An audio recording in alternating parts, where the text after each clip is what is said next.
Hello again. I hope everyone is having a lovely day. I called Uncle Dave and told him we would visit his house today after school because I wanted to wash my car properly and vacuum at the same time.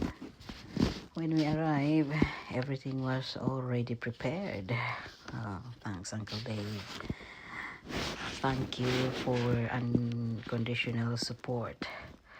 From the day I arrived here in UK, you never complain. Whatever I ask, favor, Uncle Dave is always there. Thank you so much. I pray for your good health and more years to stay with us. Right. By the way, let me introduce my new baby, my Moonlight.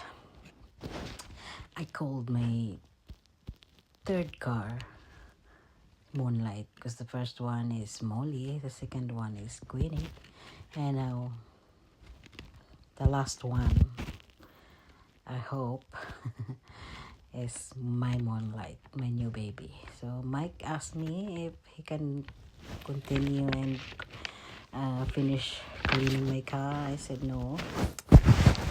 Sabi ko wag na, baka magasgasan mo pa yung baby ko. Gasgasin ko din yung pagmumukha mo. Joke lang. So, thanks the Lord for giving me a chance to prove to myself that I can do it. Everything that I once only wished for, things I never imagined I would have it. So even in my wildest dreams, I never think that I can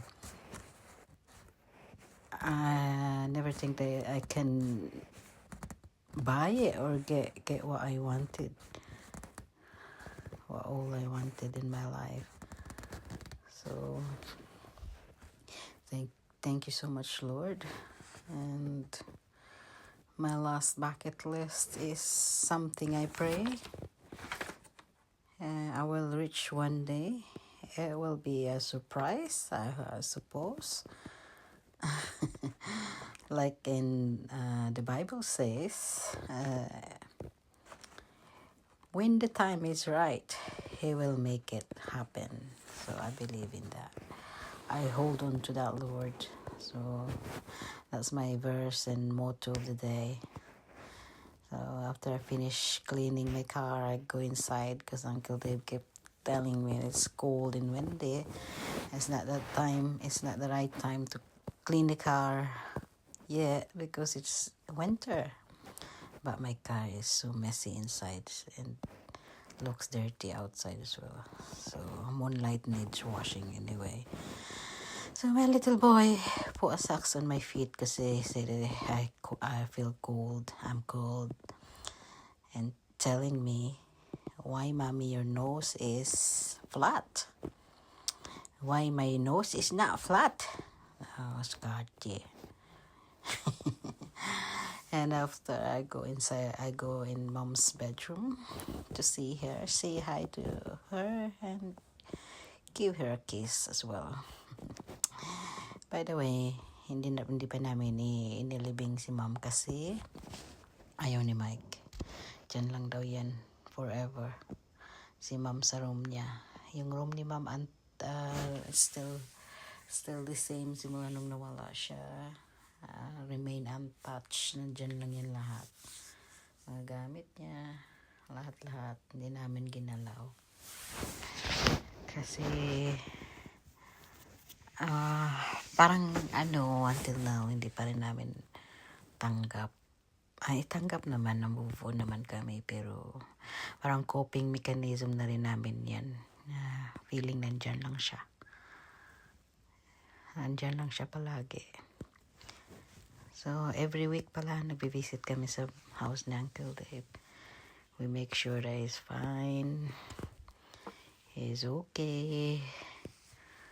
83 years old na pala si Uncle Ray, pero nagdadrive pa rin yan. Healthy and active. Diba? Ang haba ng buhay nila dito. Alaga kasi sila. Walang stress. Walang kahirap-hirap. Nanghahalukay pala ako dyan ng mga tights ni ma'am. Tinitingnan ko lang.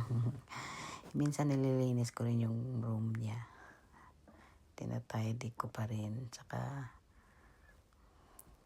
namimiss ko na din siya. Namiss na siya ng mga bata. Papakita ko pala sa inyo yung mga gamit niya dyan sa isang room. Punong-puno ng mga branded na coats at saka shoes niya. And sabi ko nga, ibenta ko kaya sa eBay lahat yan kasi hindi naman kasya sa akin. Maliit lang yung paa ko, maliit lang din. Maliit siya, malaki ako, hindi kasya yung mga coat sa akin. Kaya siguro ibenta ko na rin yan one day.